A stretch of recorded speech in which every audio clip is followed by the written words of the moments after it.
Hello, welcome to our second episode of Quarantine Cooking. I'm Disha, and this is my sous chef, Kelsey. And then Fred is my cameraman. Say hello, Fred. And then our behind-the-scenes editing is done by my brother, Adish. So tonight we're going to make a cauliflower dish. And for this, it is a pretty simple dish with very minimal ingredients, but we will be doing it on the stove. So today's will require 2 heads of cauliflower. You can always have the recipe. I'm doubling it to have some more for the week. 2 heads of cauliflower, 2 tomatoes. I pulled out my frozen tomatoes. I still know that's a bad thing, but this is what the times call for. And then about half an onion. I'm putting in 4 cloves of garlic and 2.5 cups of green peas. So the amount of green peas you put in can vary depending on how much you like green peas. Obviously, I really like green peas, and so they are in there. I personally buy my green peas from Costco, specifically because I don't like sweet peas, especially with this dish. It kind of tastes a little different. You can get green peas at either Costco or Kroger, or just be very mindful of it when you're picking out the groceries. And we'll be incorporating our Indian fundamental ingredients I talked about in the last episode, which I know everyone watched. And for that, it will be red chili powder, garam masala, which is this dark brown color, turmeric, coriander, and cumin. This is a coriander cumin blend, and mustard seeds with salt. And for this episode, I ran out of ginger and didn't go to the grocery store, so we're using powdered ginger. Whichever ginger works for you is great. You can use ginger paste, regular ginger, or even this powder. So before we get started, I want to teach you guys how to cut a cauliflower. I don't have a specific method for it. I kind of hack away at it. So if anyone has a better method, I'd love to hear it.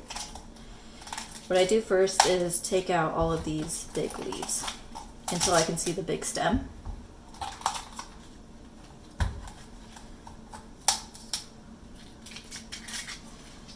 And then I take the knife and cut the big stem out and pull as many of the leaves off again.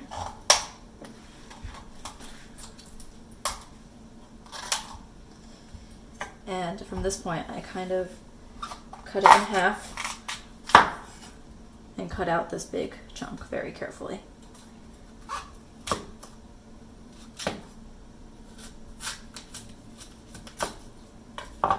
This chunk is pretty hard and doesn't really taste that great cooked with the rest of the dish. And then I get to the point where I'm breaking off big chunks. And if I have, say, this big of a chunk, I'll make it into thirds.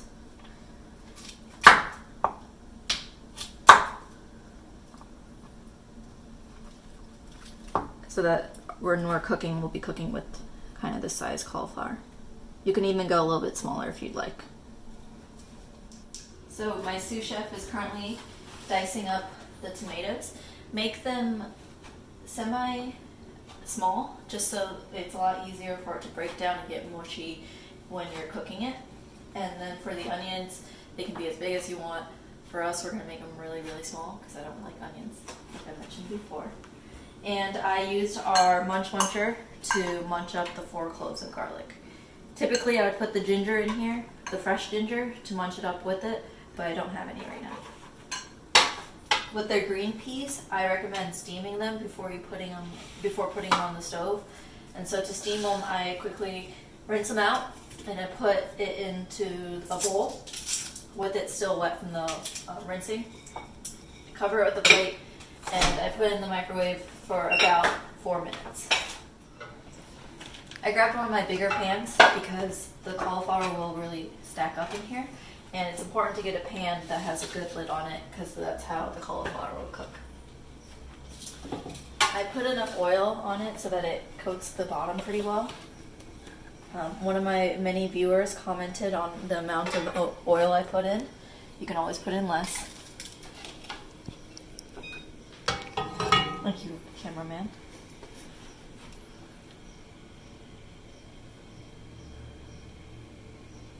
So I have about like that much extra oil, and it's covered the whole bottom of the pan. So we'll be putting a pinchful of mustard seeds in and waiting for them to pop.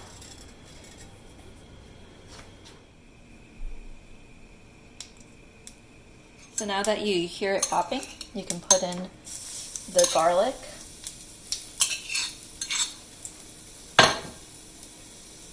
and the onion.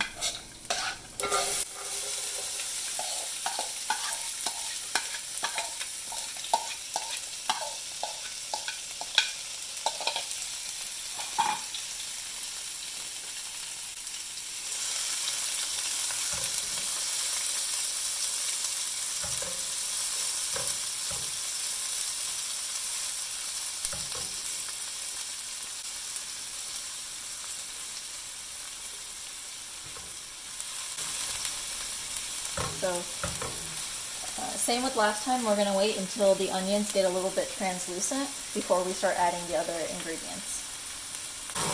Another note about oil, so you can definitely change how much you want to put in it, and it's up to your preference. Oil is really good for cooking because it brings out a lot of flavor, as well as it maintains the heat, a higher heat in your food. And so you're able to cook things a lot better. So different oils have different smoke points. For me, I use olive oil, but I know that many people use peanut oil, which has one of the higher smoke points.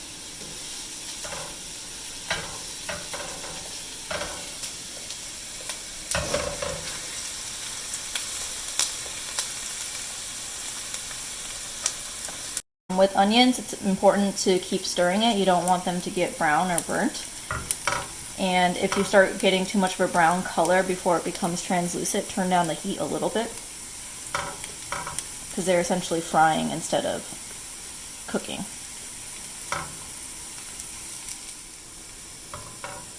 Okay, so at this point the onions look pretty good. I'm going to start adding our spices in. So I'm putting about 1.5 teaspoons of red chili flakes, and that is dependent on your preference. About 1.5 teaspoons of the turmeric, 2 teaspoons of the coriander and cumin blend, and about 2 teaspoons of the garam masala. I'm gonna mix it up.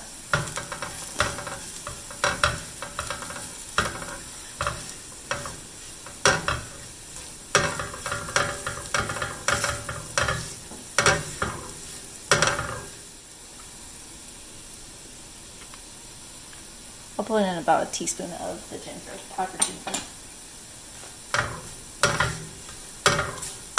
And now I will add in our tomatoes.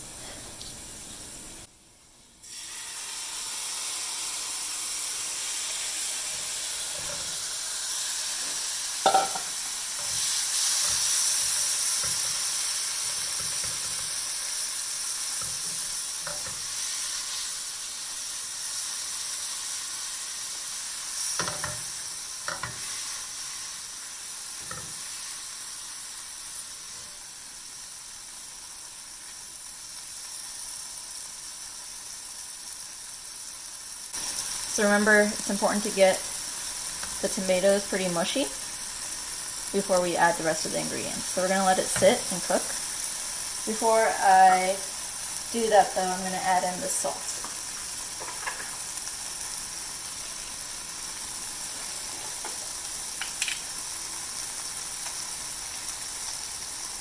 And I'm going to put about 1 teaspoon of the salt in. And with the salt, it will start releasing, the tomatoes will release a lot more of their water. And so you'll see it get mushy pretty quickly afterwards.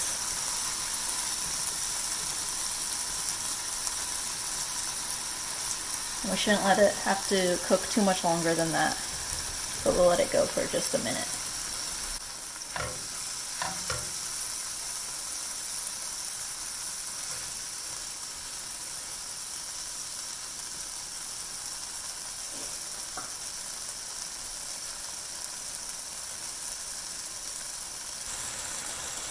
My rule of thumb is if I can smush every one of the big chunks, probably in a good place.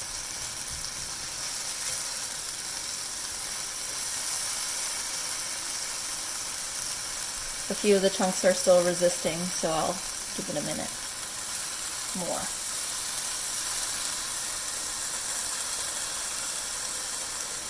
At this point I'm going to add in the peas. I left the water from the steam in there.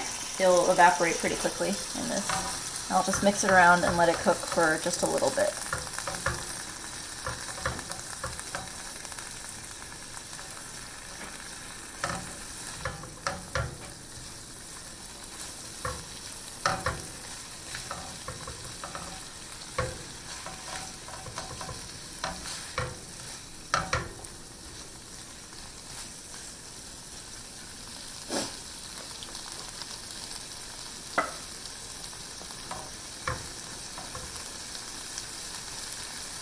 So I should mention this whole time I've had it on medium heat, and then when I noticed that the onions were burning a little, I moved it to low, and when I added the tomatoes back, I moved it back to medium heat. And right now the peas are sitting at medium heat.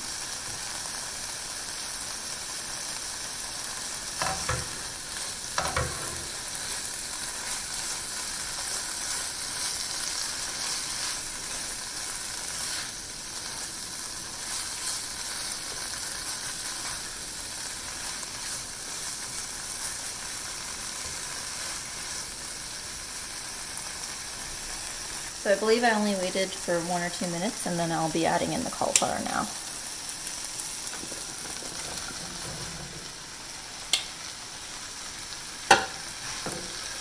So I'll mix everything in.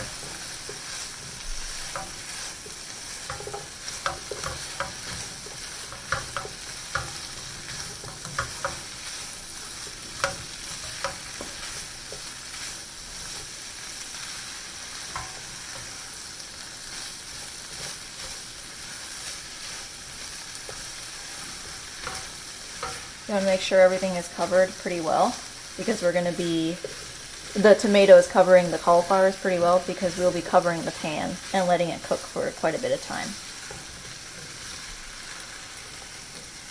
You can also do this in the pressure cooker. I haven't tried it, but I don't see why it wouldn't work. It might steam the vegetables a little bit more than saute it like we're doing it here. But when we do cover the pan, it is essentially steaming it a little. So I'm going to move it to medium-low heat, and we're going to be checking on it pretty regularly, so I'll let you know how long it takes to cook. So we let it cook for about 26 minutes, stirring it every 2 or 3 minutes. And about 15 minutes in, I turned it to medium heat to let it cook a little faster and hotter. And I tasted it and noticed that it still needed a little bit of salt, so I added about 3 pinches of salt. And you want it to cook up until you can cut the cauliflower with your rubber spatula, like that. And you can eat this with rice, with a tortilla, with naan, whatever you want.